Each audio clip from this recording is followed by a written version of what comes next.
Frères et sœurs en Christ, bonjour. Le frère Sari, évangéliste, et la servante Marie Bénissant, heureux de vous accueillir dans le cadre du ministère prophétique pour le renforcement de la foi chrétienne pour notre séance d'évangélisation, conformément à son programme. Aujourd'hui, nous allons traiter d'une question très importante. Vous savez que avec ces temps eschatologiques et le retour du Christ, chacun doit se préparer comme Jésus nous l'a enseigné dans la parabole des 10 vierges. Il faut se préparer, se tenir prêt. Et c'est dans ce cadre-là qu'il est très important d'avoir toujours à l'esprit que depuis fort longtemps, par nos actes, nous sommes arrivés à pécher et que vous savez que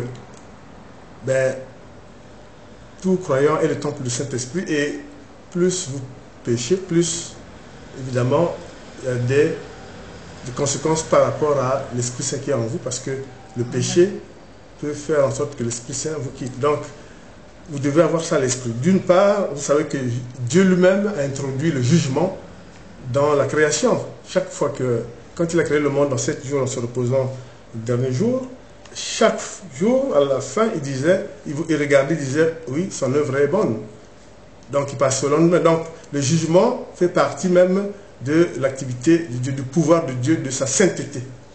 Et quand avant le péché d'Adam et Ève, évidemment Dieu était avec eux, il le voyait. Mais quand ils ont péché, ils se sont cachés. Ils ont voulu cacher leur nudité. Dieu avait déjà compris qu'ils avaient péché. Et qu'est-ce que Dieu a dit au serpent? Le fruit des entrailles de la femme vous écrasera la tête. Donc il donnait déjà une sanction et introduisait le caractère du jugement, puisque désormais, vous devez professer votre foi. Oui ou non, vous croyez en Dieu. Évidemment, Dieu ne donne pas comme sanction à ceux qui ne croient pas de ne plus vivre. Vous savez bien que Dieu donne la liberté aux uns aux autres de croire ou de ne pas croire. Mais cependant, comme nous allons le voir, Dieu a instauré sa justice. Nous allons voir comment. Donc, d'autre part, vous savez qu'avec le péché d'Adam et Ève, et sur le plan de l'existence de l'homme, il y a le bien et le mal. Comme dit l'Apocalypse, il y a un combat perpétuel entre le bien et le mal. Satan avait combattu contre l'archange Michel, il a perdu, il était précipité sur la terre, et depuis lors, Satan écouvre, Satan fait le tour du monde pour chercher des proies. Et quand vous péchez, il est évident que vous risquez de perdre votre salut, vous risquez de perdre l'Esprit Saint en vous. Et si l'Esprit Saint part de vous, si l'Esprit Saint vous quitte, c'est ce qu'on appelle la mort spirituelle. On en a déjà parlé. Donc ainsi donc, nous pouvons dire qu'avec le péché d'Adam et Ève, et le fait que Dieu donne une sentence en disant au serpent que le fruit des entrailles de cette femme vous écrasera la tête, Dieu apparaît et instaure donc qu'il est le juge suprême des vivants, mais aussi des morts. Et c'est le seul à pouvoir juger les morts. Voilà. Donc c'est pour ça qu'il est le juge suprême, nous le proclamons bien sûr, parce qu'il a proclamé lui-même, et évidemment, en tant que serviteur de Dieu, il veut que nous passions le message, que tout le monde le sache, que c'est le juge suprême des vivants et des morts. Et les morts, ça veut dire le jugement dernier. Et nous allons voir que c'est une des attributs de la justice divine. Donc, comme Dieu connaît, il est le Créateur, il connaît le cœur de l'homme, n'est-ce pas? Et de surcroît, il a mis en place une justice. Mais vous allez le voir, quand on va parler des attributs de cette justice, il est tellement bon que vous allez voir que même la justice punitive, au jour le jour, n'apparaît pas comme ça. Parce que Dieu est bon.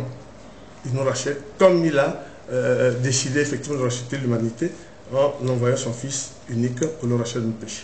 Donc je vais, pour ce faire, lire le psaume 75 et Corinthiens 1 Corinthiens 4, pardon, pour vous faire percevoir que Dieu est le juge suprême.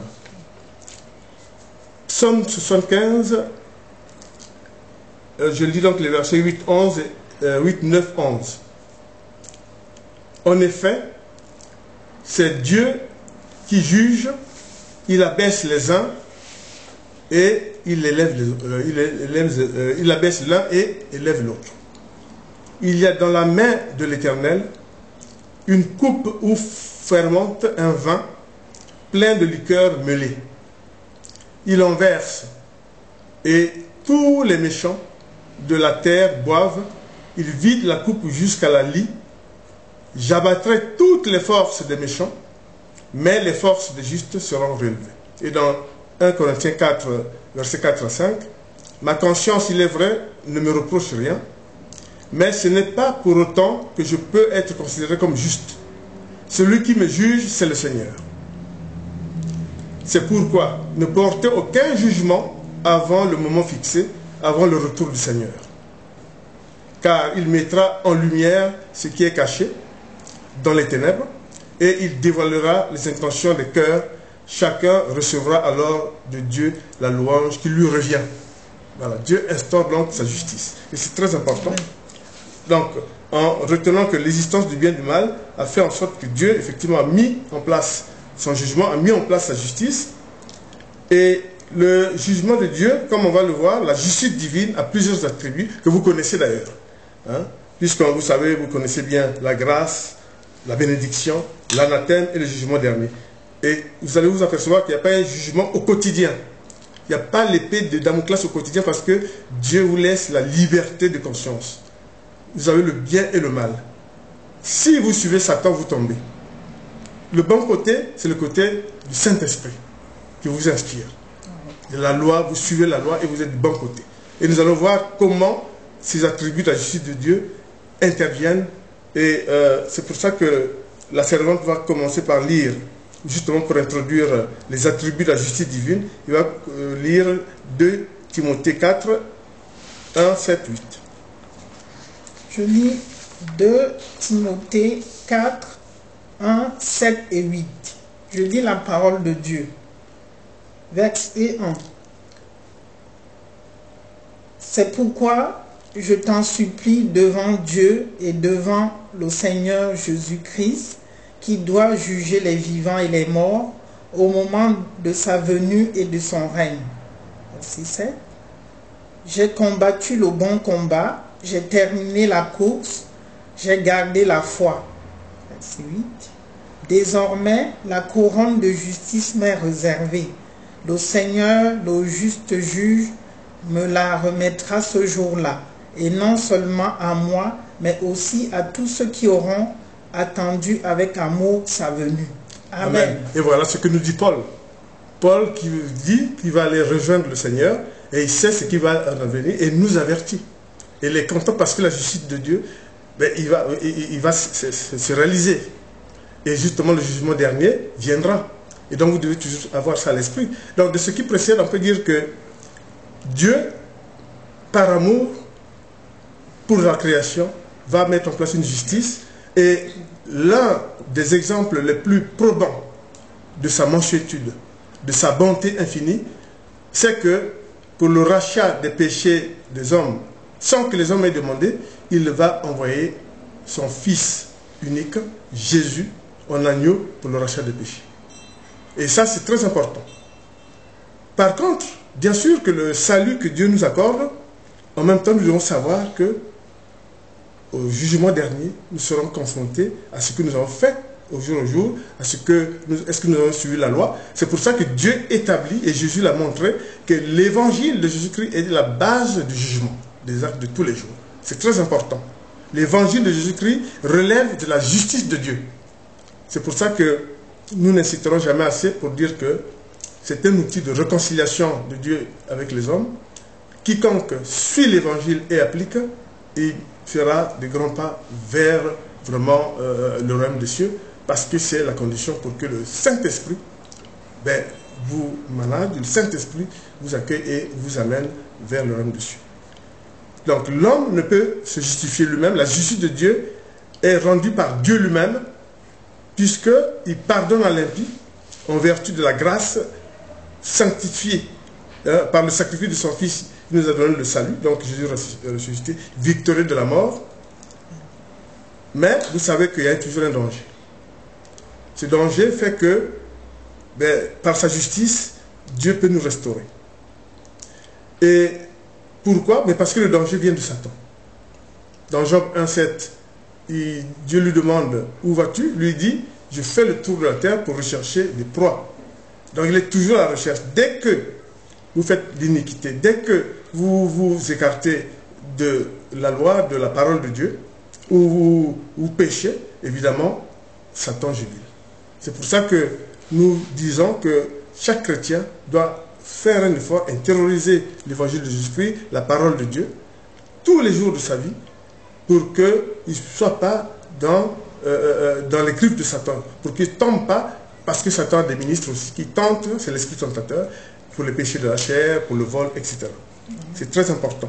Donc on peut dire que, nous l'avons déjà dit assez, l'évangile est un outil qui vous permet de vous réconcilier avec Dieu en suivant la parole de Jésus et en l'appliquant. C'est très important puisque, comme nous allons le voir, Dieu a nommé son Fils comme médiateur, mais aussi, à la fin des temps, au jugement dernier, le Fils de l'homme, mais quand il descendra des nuées pour être à la droite du Père, pour juger, il s'appellera Fils de Dieu.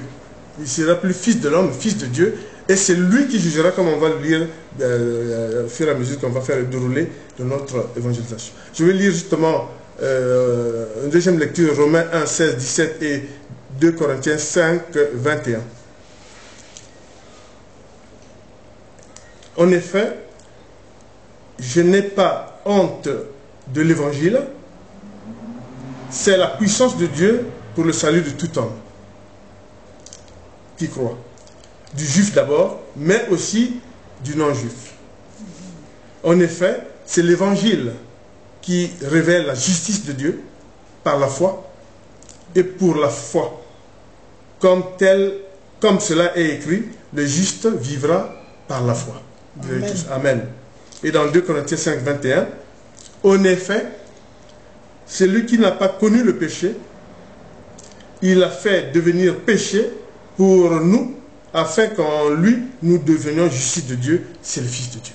Amen. Amen. La mansuétude, la bonté infinie de Dieu pour le rachat de nos péchés n'a pas hésité à envoyer son Fils, même si, bien sûr, la création l'avait demandé. C'est très important.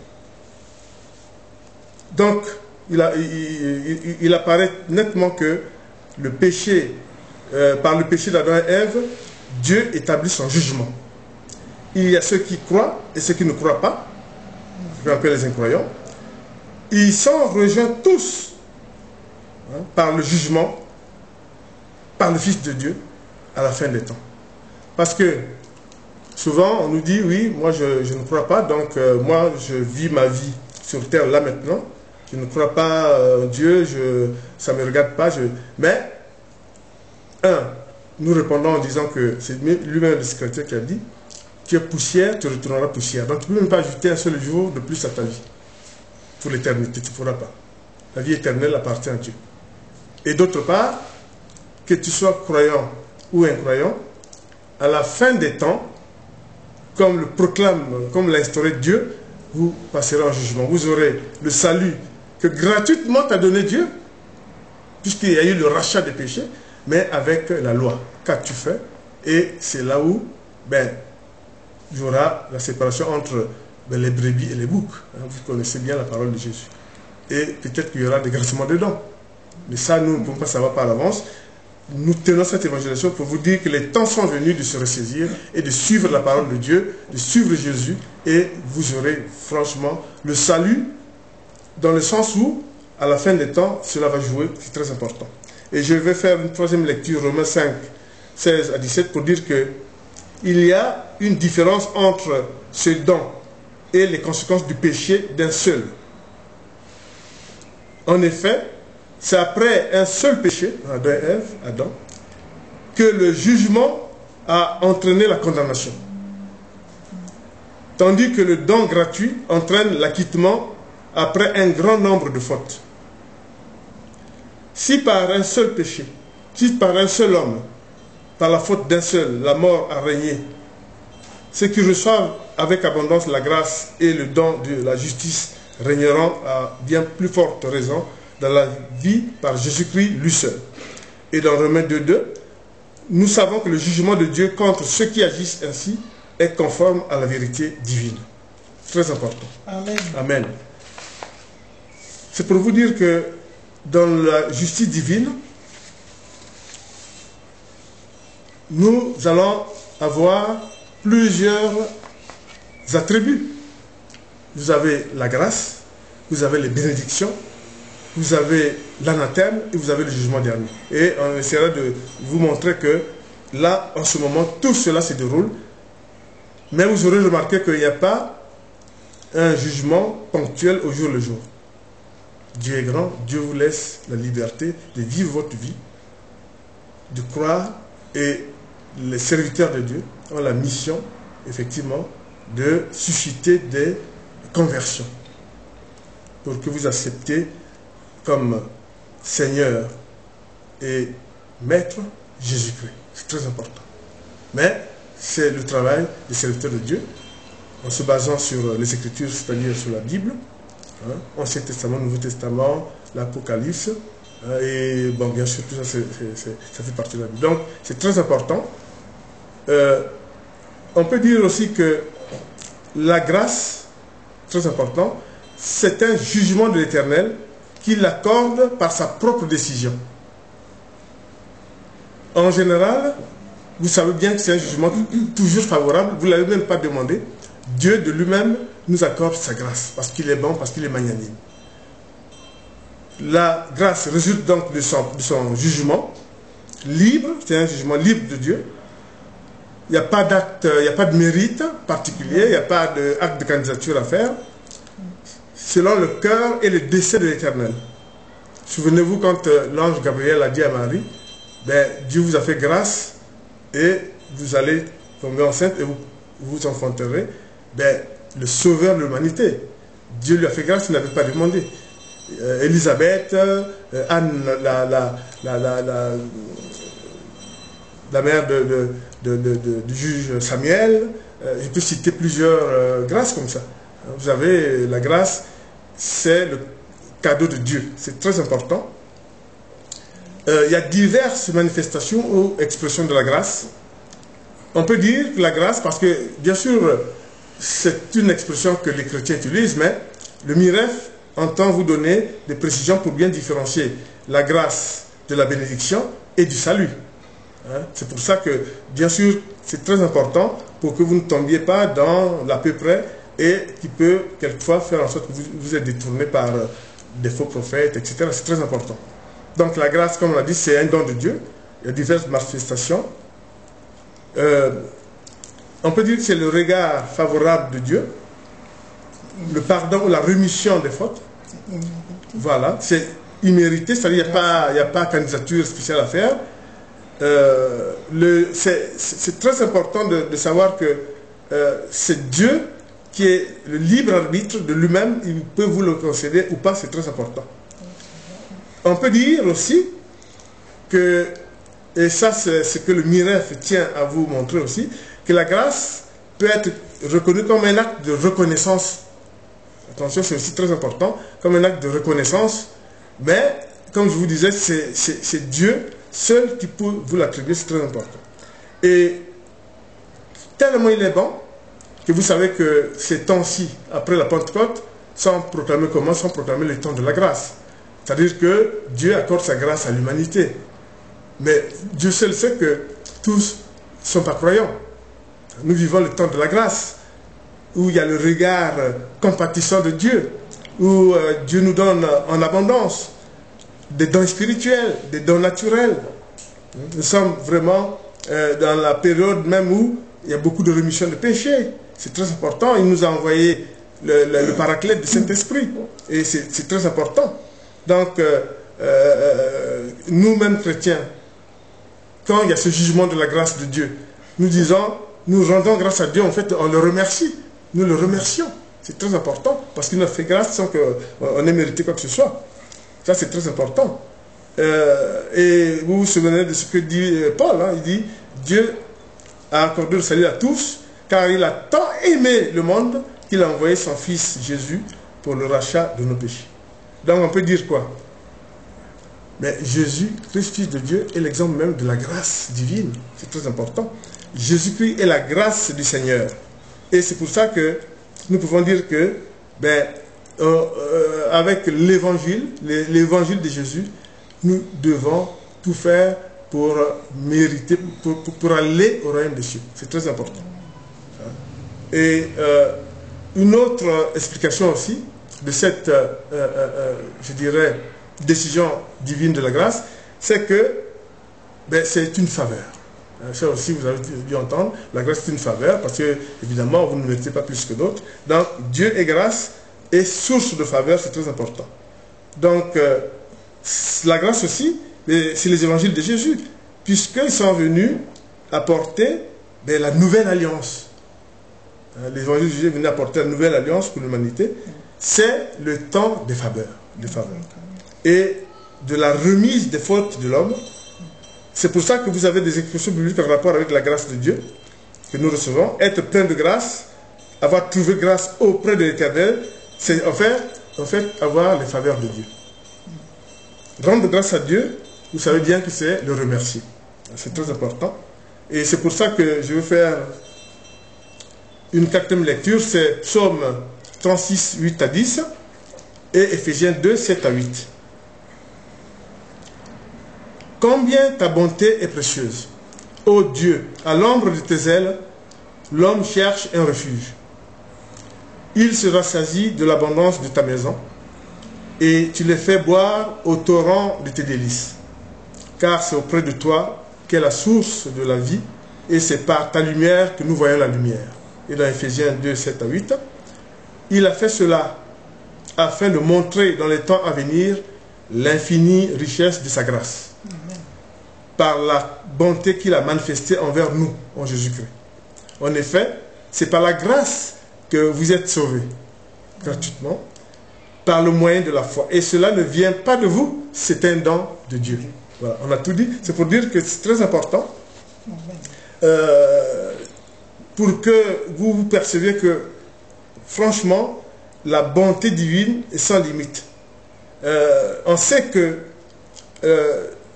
la justice, l'évangile de Jésus, quiconque croit en l'évangile sera relevé. Alors que ceux qui tergiversent, ceux qui, victimes de l'apostasie, essaient de professer de fausses nouvelles, de fausses paroles, mais ceux-là, comme vous le savez, seront frappés par l'Éternel. C'est très important. Et en poursuivant, on peut dire que nous avons vu le premier attribut qui est la grâce.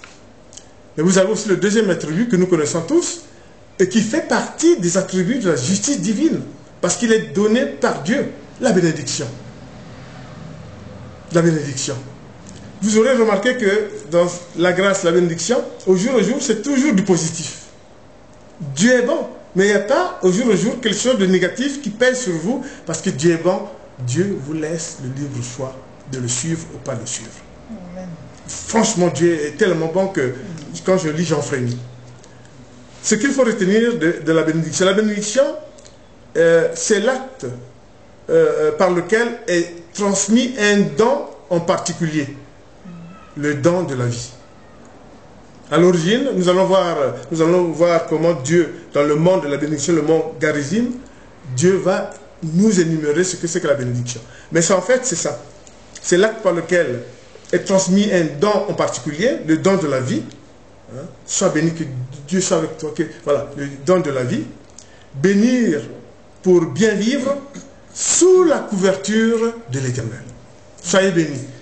Bénir pour bien vivre sous la couverture de l'Éternel. Tel est aussi un des attributs de la justice divine. Très important.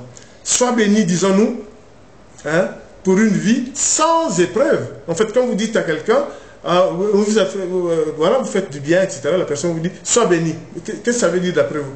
Mais il veut dire tout simplement que vraiment Dieu soit avec vous. Quelquefois même, celui qui vous dit là, il n'est même pas baptisé, hein, mais il y a un créateur. Il dit, sois béni. C'est la bénédiction. C'est la justice divine. Voilà. Soyez bénis, une vie sans épreuve, que Dieu vous accompagne. C'est le don de la vie. Dieu est celui qui, par excellence, bénit. Alors, je le dis exprès. Hein. nous tous on se regarde, serviteur de Dieu, je le mets là à dessein. Hein. Dieu est celui qui par excellence bénit. Ça veut dire quoi? Ça veut dire que, bien sûr, nous, en tant que serviteurs, Jésus nous a donné pas mal de puissance. Hein. Bien sûr qu'on peut imposer les mains, on peut bénir, on peut pardonner, etc. Mais écoutez bien ce que Dieu dit. Dieu est celui qui par excellence bénit. Même si nous avons quand même eu des pouvoirs conférés, mais quand vous bénissez, c'est au nom de Dieu. C'est toujours très important. Bénir quelqu'un, c'est toujours au nom de Dieu, qui seul peut bénir et l'intégrer dans la propre vie de la personne. Bénir, c'est dire et communiquer le don de Dieu. Sois béni. Voilà, c'est très important. À la bénédiction de Dieu, l'homme répond par l'action de grâce. C'est-à-dire que des chants, des prières, des cérémonies d'action de grâce, parce qu'il y a eu une pandémie, la pandémie a cessé, bon, les chrétiens peuvent prier, c'est un culte d'action de grâce. Voilà, on remercie Dieu, c'est très important. Prière et chant de louange à l'Éternel, c'est à la bénédiction que Dieu a entraînée pour le monde, mais nous répondons par les chants d'action de grâce, les prières, etc. Et par l'Eucharistie.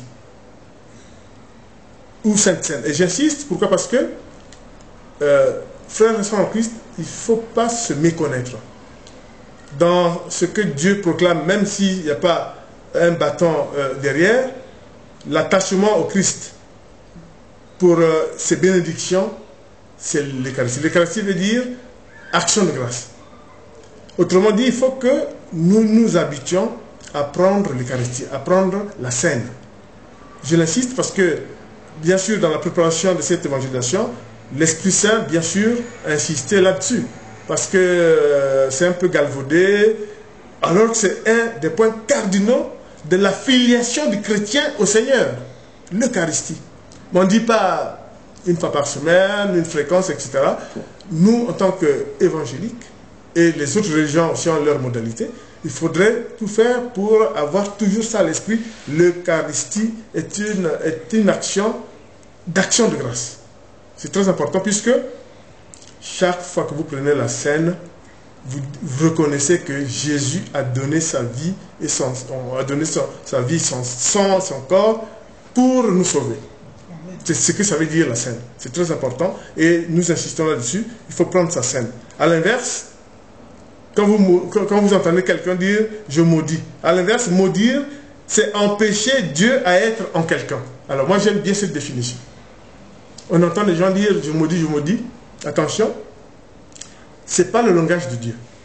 Dieu dit, à l'inverse, maudire, c'est empêcher Dieu à être en quelqu'un. Voilà, j'ai tout dit. Ça veut dire que ceux qui peuvent être amenés à dire des paroles comme ça, je te maudis, je fais ceci, ce n'est pas de Dieu. Hein. Et même quand ils disent ça, est-ce que Dieu ne veut pas nous dire que, mais vous maudissez en tant que qui? Parce que, à l'inverse, maudire, c'est empêcher Dieu à être en quelqu'un. Mais est-ce que vous pouvez empêcher Dieu à être quelqu'un? S'il faut sanctionner, je vous ai déjà dit que la justice divine a plusieurs modalités. Et nous allons voir, par exemple, il y a l'anathème, etc. Donc, vous lirez dans Hébreux 6 à 7 ce que c'est que la malédiction. Hein? Maudire quelqu'un, qu'est-ce que c'est? Vous lirez dans Hébreux 6, verset 7. On peut dire que dans ces temps de la grâce de Dieu qui nous couvre, il nous donne sa tendresse, sa bonté, les bénédictions, le pardon. On peut dire que Dieu est en train de répandre dans ces temps de la grâce la justice par sa grâce, les bénédictions, et par des dons divers et variés. Il y a les dons naturels, il y a les dons surnaturels, et puis il y a l'appel, ce qu'on appelle l'appel, c'est-à-dire l'Eucharistie. C'est très important. Et il y a un fait singulier que les chrétiens doivent savoir, et j'insiste là-dessus parce que par l'inspiration de l'Esprit Saint, ça fait partie des attributs de la justice de Dieu, les bénédictions, et c'est devant Moïse au mont Garizim, dans la Bible, Deutéronome 28, versets 2 à 4 et 8 à 10, où Dieu clairement établit ce que c'est que la bénédiction, à quoi ça sert, et qui relèvent de lui et qui font partie des attributs de la justice de Dieu. C'est très important. Je vais lire Deutéronome 28, 2 à 4, 8 à 10. Voici toutes les bénédictions qui se déverseront sur toi et seront ton lot lorsque tu obéiras à l'Éternel ton Dieu. Tu seras béni dans la ville et dans les champs. Tes enfants, le produit de ton sol, les portées de tes tribus, de tes troupeaux, de ton gros et de ton petit bétail, tout cela sera béni. L'Éternel ordonnera à la bénédiction d'être avec toi, ordonnera à la bénédiction. Vraiment, c'est la force de cette parole. Il ordonne à la bénédiction. Il ordonne. Il ordonnera à la bénédiction d'être avec toi dans tes greniers, dans toutes tes entreprises.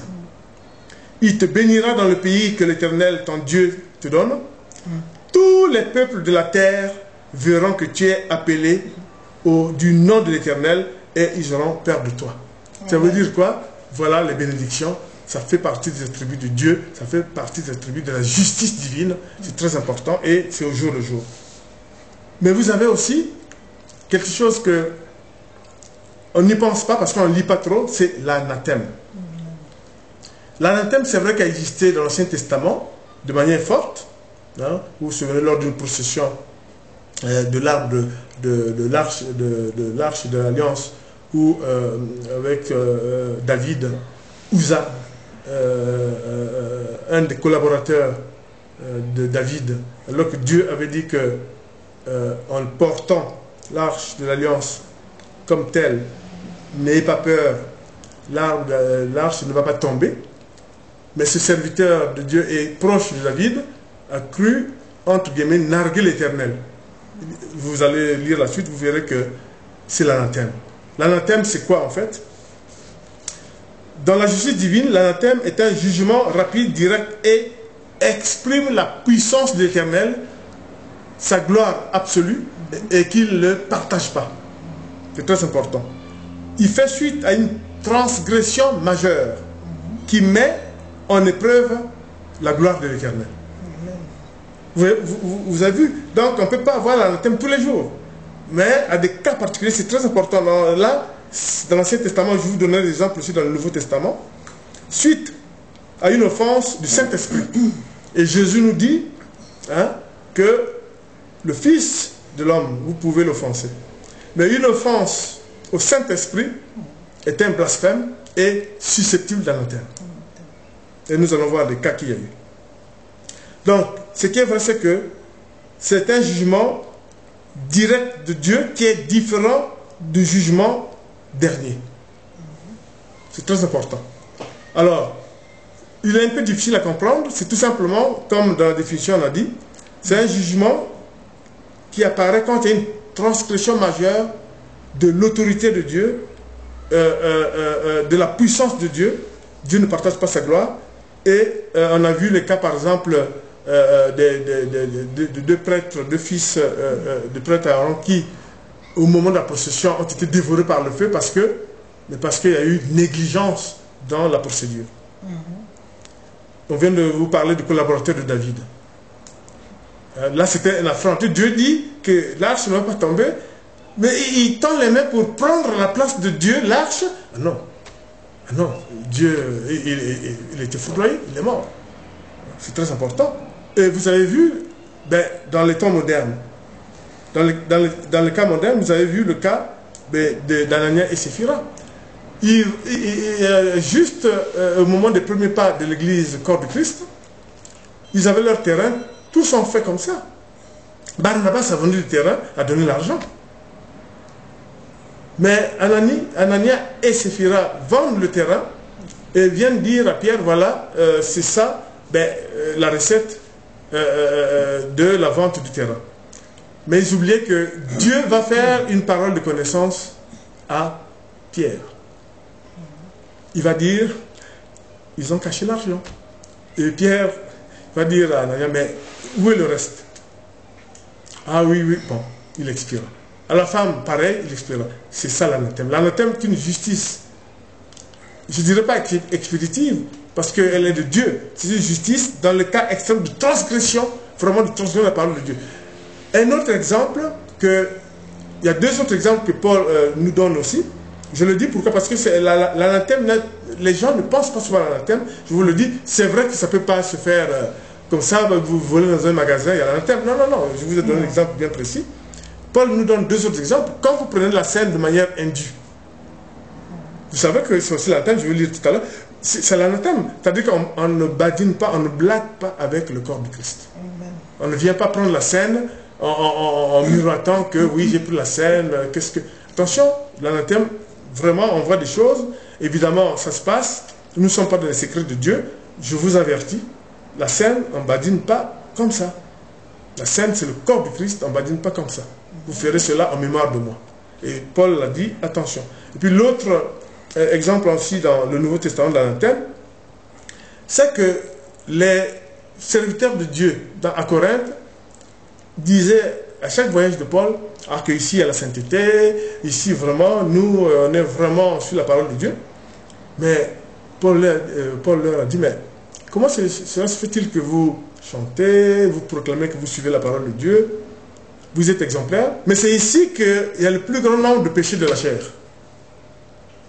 Ils étaient tous étonnés. Et Paul d'ajouter, et c'est là l'anathème qui vient, un des serviteurs, il dit, un d'entre vous est allé sortir avec la femme de son père.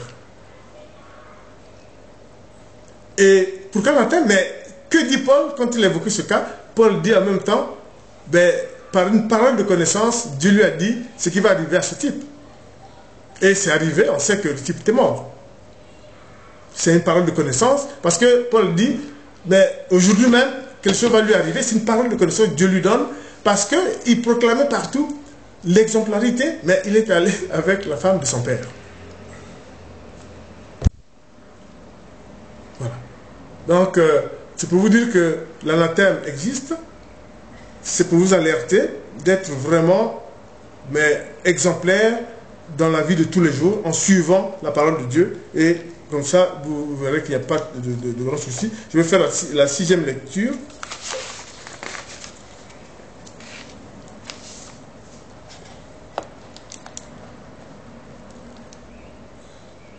Donc,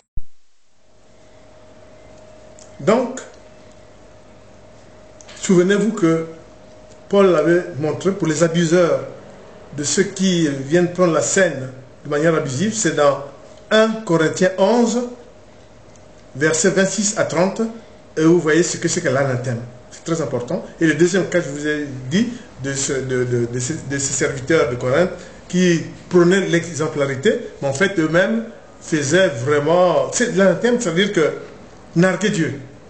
Narguer Dieu. Vous enseignez la parole de Dieu, comme ça vous exigez l'exemplarité, en fait, vous-même, vous faites, et puis, ben, Paul a dit, voilà, tu le laisses avec la femme de son père, et par une parole de connaissance, ben, Paul dit, aujourd'hui même, Dieu n'est pas content, aujourd'hui même, vous allez voir ce qui va se passer. Effectivement, on sait que Dieu avait fait justice, c'est ça l'anathème.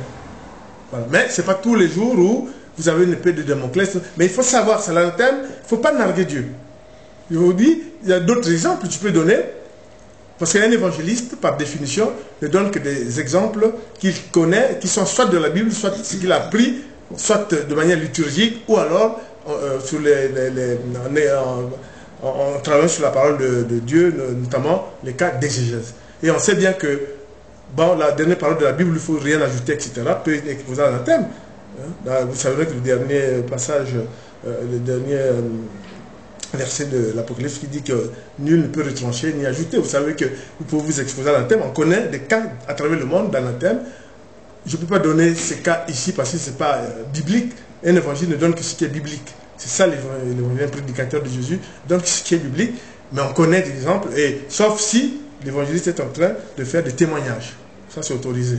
Mais là, je suis dans l'évangile, je ne peux donner que ce qui est. Mais je sais qu'il y a eu des cas, attention, des gens qui ont voulu dire que voilà, la Bible, c'est pas ça, etc. On sait très bien ce qui est arrivé. Mais n'étant pas biblique, moi, étant qu'évangéliste, Jésus ne m'a pas dit de dire ce qui est hors. Voilà. Donc, je m'arrête là en disant tout simplement que Dieu est le juge suprême des vivants et des morts. Il n'y a personne d'autre qui veut juger les morts. Mais comment va se faire le jugement des morts? C'est le jugement dernier. Donc, le jugement ne relève pas des hommes, au plan spirituel, bien sûr, hein, le jugement des tribunaux publics et tout ça, c'est pas de ça qu'il s'agit. Ça, c'est la société. Dieu a créé la société, les gens vivent selon les lois de la société. Ça, c'est autre chose. Parlons du jugement sur le plan spirituel. Hein, c'est très important. Donc, le jugement ne relève pas des hommes, le plan spirituel, mais de Dieu. Et pour la fin des temps, il a confié ce jugement à son Fils Jésus-Christ. Et Jésus-Christ, au moment où il va juger les hommes, il s'appellera Fils de Dieu. Vous savez que dans le Nouveau Testament, c'est le Fils de l'homme. Mais quand il viendra dans la plénitude de la gloire, pour le jugement dernier, assis à la droite de Dieu le Père, il sera Fils de Dieu. Et c'est là où on sera tous, que Dieu nous accueille et qu'on pourra être face à lui, face à face. Bien sûr, on espère bien. Ah, donc c'est très important. À la fin des temps, avec le retour de Christ pour la justice finale, le jugement dernier, les fondements ont été justement annoncés par les prophètes, Jérémie, même Paul l'a dit, certains prophètes voyants, Isaïe, bien d'autres. Donc, Dieu établit le jugement après la condamnation par le péché d'un seul homme, Adam. C'est à partir de ce moment-là, il y a eu le bien et le mal. Et en même temps, il a introduit la grâce, bien sûr. Le jugement dernier s'exercera d'après l'amour de Dieu, parce que les gens, certains chrétiens pensent que le jugement dernier est obligatoirement punitif. Non, on ne vous a pas jugé. Vous n'êtes pas encore jugé. Dieu ne vous a pas jugé. Donc, au moment où nous sommes dans les temps eschatologiques, que Christ revient, le jugement dernier se profile, à tout moment, on ne sait pas. Seul le Père sait quand, même pas le Fils. Mais le jugement dernier ne peut pas apparaître comme étant une punition divine. Et qui vous a jugé? Mais, comme disait Jésus dans les paraboles des vierges, il faut se préparer. Le discours eschatologique de Jésus nous dit qu'il faut se préparer. C'est très important et nous allons voir là tout à l'heure. Donc, à ce moment-là, il y aura au jugement dernier, comme on le dit, qui se fera par contre dans l'amour du prochain, parce que les deux thèmes principaux du jugement dernier, c'est l'amour du prochain et comment vous avez accueilli et réalisé la parole évangélique. Donc, la servante va lire en deuxième lecture ce qui est très important pour le jugement dernier. Deuxième lecture. Je lis Jean 5, versets 27 à 29 et Jean 12, 48 à 49. Je lis la parole de Dieu. Verset 27.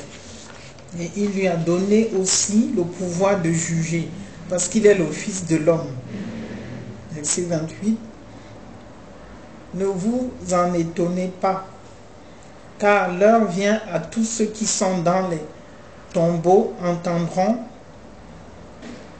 sa voix et en sortiront. Verset 29. Ceux qui auront fait le bien ressusciteront pour la vie, mais ceux qui auront fait le mal ressusciteront pour le jugement. Jean 12, verset 48 à 49. Verset 48. Celui qui me rejette et qui n'accepte pas mes paroles a son juge. La parole que j'ai annoncée, c'est elle qui le jugera, le dernier jour. Verset 49. En effet, je n'ai pas parlé de ma propre initiative, mais le Père qui m'a envoyé m'a prescrit lui-même ce que je dois dire et annoncer. Amen. Amen. Voilà, tout est clair, comme vous avez vu. C'est très important. On sait à quoi s'attendre. Et ce qui est très important, c'est Jésus qui lui-même, dans un grand discours au Mont des Oliviers, va, au moment de vivre sa passion, va donc nous parler effectivement de ça. Et nous allons lire en sixième lecture, justement, Matthieu 25, sur versets 31, 33, 34, 41, 46. Lorsque le Fils de l'homme viendra, dans sa gloire, avec tous les anges, il s'assiera sur son trône de gloire, il mettra les brebis à sa droite et les boucs à sa gauche. Alors le roi dira à ceux qui sont à sa droite, venez, vous qui êtes bénis par mon Père, prenez possession du royaume qui vous a été préparé dès la création du monde. Voilà les brebis. Et ensuite, il dira à ceux qui seront à sa gauche, les boucs, éloignez-vous de moi, maudits, allez dans le feu éternel, qui a été préparé pour le diable et pour les anges, et pour ses anges, hein, le diable et ses anges. Ils iront à la peine éternelle, tandis que les justes iront à la vie éternelle. Très important. Et comme vous avez vu, il y aura donc en ce moment-là une interaction, comme dit Jean 3, verset 20 à 21, l'interaction entre la lumière, les ténèbres et le jugement. Et c'est la logique de Dieu, et c'est très important. Le jugement dernier est un jugement en procès dit de l'Éternel. Donc, vous n'êtes pas encore condamné. Il y a le jugement dernier. Au contraire, vous avez le temps, tous, nous, on a le temps de se faire conformément à l'Écriture, de suivre la parole de Dieu et d'être, je dirais, je n'aime pas le terme en règle, puisque Dieu ne dit pas faire en règle, Dieu dit lisez ma parole et appliquez. C'est tout ce que Dieu nous demande et nous devons être contents. C'est pour ça que nous avons voulu faire vraiment cet évangile sur un sujet qu'on ne traite pas dans les médias, qui est la justice divine. La grâce, les bénédictions, l'anathème et le jugement dernier. Non. Donc, le jugement sera selon les œuvres. C'est très important. Hein? Et même les païens qui pensent qu'ils peuvent se soustraire, Dieu dit dans Romains 2 et 2, le jugement des païens se fera selon leur conduite. Dans Paul, Romains 2, 2. Personne ne peut s'échapper, c'est très important. Et dans l'Apocalypse, on précise bien les brebis boucs, c'est-à-dire que les élus et les damnés. Hein? Apocalypse 20, versets 11 à 15. Les jugements selon les œuvres dans l'Apocalypse. Ce qui est très important, ensuite, c'est la rétribution selon que vous êtes bien conduit, selon que vous avez été fidèle à la parole de Dieu, à la loi. Très important, à l'observance de la loi.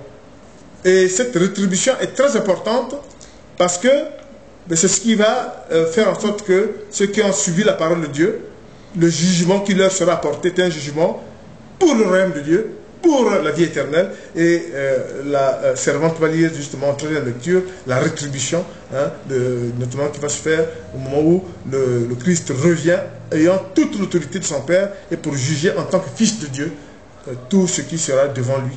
Amen. Donc, je lis Hébreux 13, 4, 5. Verset 4. Que le mariage soit honoré de tous et le lit conjugal épargné par la souillure. Ceux qui se livrent à l'immoralité sexuelle et à l'adultère, Dieu les jugera. Verset 5. Que votre conduite ne soit pas guidée par l'amour de l'argent. Contentez-vous de ce que vous avez. En effet, Dieu lui-même a dit, je ne te laisserai pas et je ne t'abandonnerai pas. Amen. Jean 3, verset 19-20. Verset 19. Et voici quel est ce jugement. La lumière est venue dans le monde et les hommes ont préféré les ténèbres à la lumière parce que leur manière d'agir était mauvaise. Verset 20. En effet, toute personne qui fait le mal déteste la lumière et elle ne vient pas à la lumière pour éviter que ses actes soient dévoilés. Amen. Voilà, tout est clair, tout est limpide. Hein? C'est pour ça que je vais justement dire que Jésus viendra donc en fils de Dieu, hein, souvenez-vous, et c'est lui qui, en présence du Père, nous jugera. Donc c'est très important, c'est un moment solennel. Nous avons présenté la facette des attributs de la justice de Dieu, la grâce, la bénédiction, l'anathème et le jugement dernier. Il n'y a rien d'autre. Pourquoi? Parce que il aurait pu dire, je ne sais pas, l'emprisonnement, non, il n'y a pas. Au jour le jour, il n'y a pas. Vous n'avez pas vu une sanction. Mais attention, le jugement dernier, c'est quoi? C'est justement le salut qui vous a accordé, le salut éternel. Et vous avez bien vu que le salut, ce n'est pas la grâce, c'est autre chose. Le salut, c'est le salut, c'est le rachat des péchés. La grâce, c'est un don de Dieu, un cadeau, qui fait comme il veut, comme il l'entend. Et par contre, à la fin des temps, il y aura votre salut et comment vous avez appliqué l'évangile, la parole de Dieu, comment vous avez vécu selon la loi. Et c'est ça qui fera que vous avez la porte d'entrée vers le royaume de Dieu. Je lis en dernière lecture, justement, Jésus en juge. Le Père ne juge personne, mais il a remis tout jugement au Fils. Ça c'est Jean 5, 22, 23 et 25. Très important, prenez cette note-là, Jean 5, 22, 23 et 25. Le Père ne juge personne, mais il a remis son jugement au Fils, afin que tous honorent le Fils comme ils honorent le Père. Amen. Amen. Celui qui n'honore pas le Fils, n'honore pas le Père qui l'a envoyé. Je vous ai mis ça vraiment exprès. En vérité, je vous le dis, l'heure vient où elle est déjà là, où les morts entendront la voix du Fils de Dieu, pas du Fils de l'homme, hein. Le Fils de Dieu, ça veut dire au jugement. Donc, entendront la voix du Fils de Dieu, et ceux qui l'auront entendu vivront. Et au moment où on va terminer notre évangélisation, on va dire que, encore une fois de plus, c'est seul Dieu est le juge suprême des vivants et des morts, des personnes. Et les attributs de la justice divine, nous le vivons tous les jours. Elle est là, le temps de la grâce. La grâce, la bénédiction, on l'a vu aussi, soyez bénis, le temps de vie. Voilà. L'anathème, on a vu, ça ne doit pas vous faire peur, puisque c'est dans circonstances particulières. Ne foncez pas le Saint-Esprit. Attention, ne foncez pas le Saint-Esprit. Et surtout pour les chrétiens, la scène. Et pour les non-chrétiens, ne vous amusez pas à aller prendre la scène. Attention. Nous, en tout cas, ce n'est pas nous, c'est Dieu. Et ensuite, vous avez le jugement dernier. Je tiens à préciser aux chrétiens, vous n'êtes pas jugés. Il ne faut pas dire, on est fichu.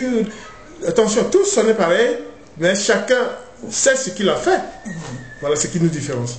Donc, nous passerons devant le Fils de Dieu, qui sera plus le Fils de l'homme, et nous passerons au jugement. Pour terminer, Dieu, et Jésus l'avait fait déjà au mont des Oliviers, quand il disait à ses disciples, faites attention, des gens se présentent, avec mon retour, des gens se présenteront en disant, on l'a vu là, on l'a vu dans tel coin, c'est le faux prophète. Et c'est pour ça que je vous lis Jude qui était le frère de Jacques, qui était le premier pasteur de l'église de Jérusalem, et vraiment il était spécialisé justement dans comment exprimer l'amour de Dieu. Donc Jude 20, clap de fin, Jude 20, de 20 à 23. Quant à vous, bien-aimés, édifiez vous-même sur votre très sainte foi et priez par le Saint-Esprit. Maintenez-vous dans l'amour de Dieu en attendant le jour où la compassion de notre Seigneur Jésus-Christ sera manifestée pour la vie éternelle. Ayez la compassion des uns en faisant preuve de discernement, et c'est très important. Donc, faites attention aux faux prophètes qui vous annoncent quoi que ce soit. Le MIREF, ministère prophétique pour l'enfant de la foi chrétienne, par l'inspiration de l'Esprit Saint, a traité de ce sujet au moment où nous vivons les temps eschatologiques, sur le Dieu et sa justice. Dieu, je le répète encore, est le seul juge, le juge suprême des vivants et des morts. Et nous vous avons donné les attributs de la justice divine, il n'y a pas d'autre. Et comme ce n'est pas monnaie courante de voir ça, nous pensons aussi que d'autres serviteurs de Dieu pourraient aussi compléter ou donner des aspects que nous n'avons pas développés. Mais nous avons essayé de faire en sorte que vous n'ayez pas peur, vous sachiez ce que c'est. Parce que le jugement dernier, c'est quoi? On vous l'a dit. On n'est pas encore jugé. Donc allez. En terminant, nous prions. Seigneur, merci de nous avoir donné la possibilité de faire cette évangélisation dans ces temps eschatologiques où Christ revient. Nous savons que Christ revient où il sera Fils de Dieu pour le jugement dernier. Mais entre-temps, Seigneur, on sait que les attributs de ta justice s'expriment par la grâce, la bénédiction, l'anathème et le jugement dernier. Personne n'est encore jugé. Mais déjà, chacun doit savoir intérioriser ce qu'il a fait par rapport à l'évangile de Jésus-Christ. Oui, Seigneur, on sait que tu as réconcilié les hommes avec toi par ton Fils, Jésus-Christ, et par l'évangile qui est l'outil de réconciliation. Et c'est pour ça que nous disons vraiment que nous te suivons, car tu es notre berger. Nous savons qu'au moment où nous traverserons les tumultes, tu seras là, et que ta présence nous rassure. Tu nous places sous tes ailes, et nous continuerons à proclamer ta parole jusqu'au profond du monde par tous les moyens.